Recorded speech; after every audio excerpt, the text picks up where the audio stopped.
Fala meus amigos, tudo bem com vocês? Espero que vocês estejam bem. O nosso vídeo de hoje é muito mais que uma história. O vídeo de hoje é uma homenagem a um homem suburbano, periférico, preto e craque de bola. Hoje eu vou falar um pouquinho sobre a história de um dos maiores zagueiros da história do futebol, Domingos da Guia. Fica comigo depois da vinheta.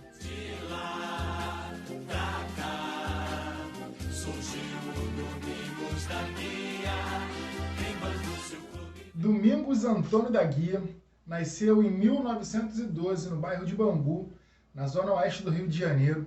Cresceu em Bangu, aprendeu a jogar futebol em Bangu e infelizmente nos deixou no ano 2000, quando vivia no bairro do Meier, na zona norte do Rio de Janeiro. Domingos da Guia foi um dos maiores zagueiros da história do futebol, e isso não sou apenas eu que estou contando.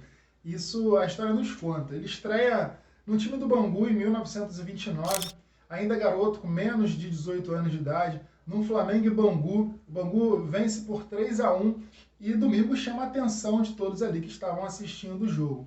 A partir de então ele passa a figurar no time principal do Bangu Atlético Clube e passa a despertar a atenção de diversos outros clubes. Havia sido convocado pela seleção brasileira e jogou algumas partidas contra o Uruguai, campeão do mundo. Saindo do Bangu, Domingos da Guia vai para o Vasco da Gama. Do Vasco da Gama ele vai direto para o Nacional do Uruguai, onde em 1933 ele se sagra campeão uruguaio pelo Nacional de Montevidéu. Não apenas isso, pela sua classe, pela sua categoria jogando, no Uruguai ele recebe o apelido que ele vai carregar para o resto da vida, que era Divino Mestre.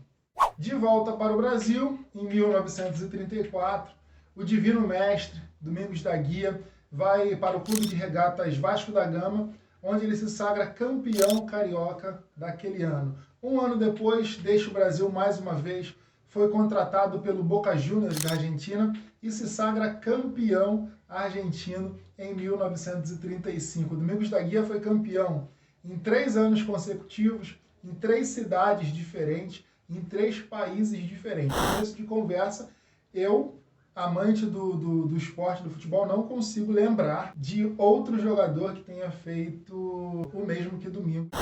Mais uma vez, retornando ao Brasil, o Divino Mestre foi campeão pelo Flamengo, e 3 vezes, campeão carioca 3 vezes, em 1939, 1942 e 1943. Junto com o grande Leônidas da Silva, eles vão ajudar a popularizar o Clube de Regatas do Flamengo. Ele foi convocado para disputar a Copa do Mundo de 1938. O Brasil foi eliminado com um pênalti de Domingos na semifinal contra a Itália.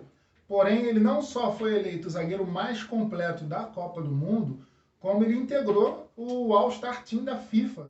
E depois desse período no Flamengo, em 1944, ele se transfere para o Corinthians e essa transação se torna a maior transação do futebol naquela época. Domingos chegou ao Corinthians por um preço de 300 contos de réis, equivalente mais ou menos a cerca de 10 carros de luxo.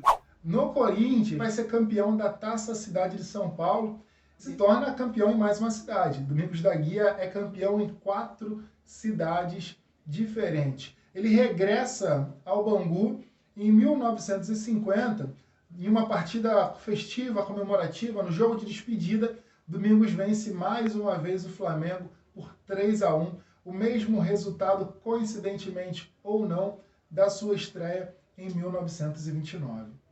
Agora, para além dos títulos e dos clubes, óbvio que ambos são importantíssimos, né? Não é fácil você ser ídolo do Flamengo, do Bangu, do Corinthians, do Boca Juniors e do Nacional de Montevidéu. Domingos é simplesmente, como eu falei no começo do vídeo, um dos maiores zagueiros da história do futebol. Ele tinha um estilo único, né? Em seu livro Futebol ao Som e à Sombra, Eduardo Galeani escreveu o seguinte texto sobre Domingos. A leste, a muralha da China. A oeste, Domingos da Guia. Nunca houve o zagueiro mais sólido na história do futebol. Domingos foi campeão em 4 cidades, Rio de Janeiro, São Paulo, Montevidéu e Buenos Aires, e foi adorado pelas 4. Quando jogava, enchia os estádios. Antes, os zagueiros se agarravam aos atacantes feito selos e envelopes e livravam-se da bola como se lhe queimasse os pés. Homem de estilo imperturbável, fazia tudo assobiando e olhando para o lado. A característica de Domingos da Guia era, depois de roubar a bola do zagueiro, sair driblando, sem pressa, como se não tivesse vontade de se desfazer da bola. Fazia com perfeição e sempre que um zagueiro tentava imitar, falhando miseravelmente, os comentaristas e narradores da época chamavam de domingada. O Divino Mestre está imortalizado no hino do Bangu Atlético Clube, né? Seu clube de coração, clube onde ele começa a carreira e encerra a carreira. Logo no comecinho do hino do Bangu, a gente já tem o cartão de visita do clube e da história do clube. O Bangu tem também a sua história, a sua glória, enchendo seus fãs de alegria. De lá para cá surgiu o Domingos da Guia. O Bangu Sucrubivense é na certa do feriado, comércio fechado e por aí vai. Domingos é o cartão de visita do alvirrubro suburbano. Domingos da Guia também é homenageado no seu bairro de origem, no bairro de Bangu, na zona oeste do Rio de Janeiro. Bem no calçadão de Bangu, próximo à entrada do Bangu Shopping, a gente tem um busto em homenagem ao nosso Divino Mestre. Mostro para vocês aqui.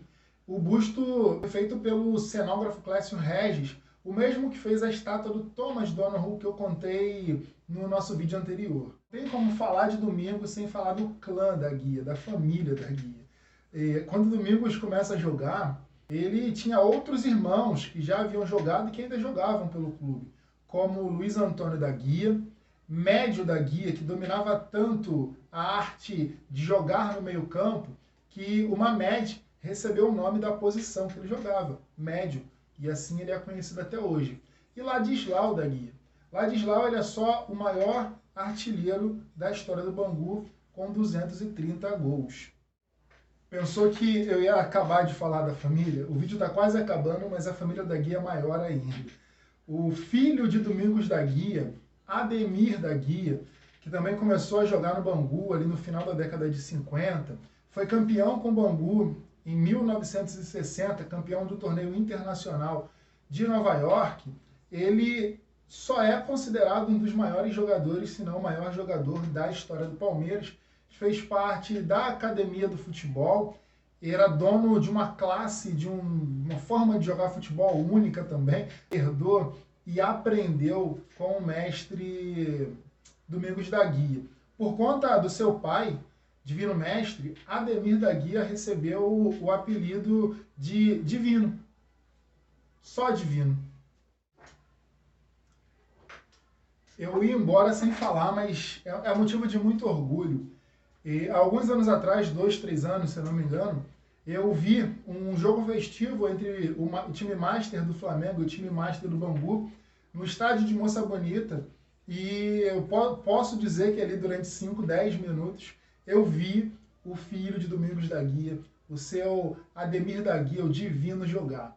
E eu quero deixar claro que esse vídeo é uma homenagem, antes de qualquer coisa.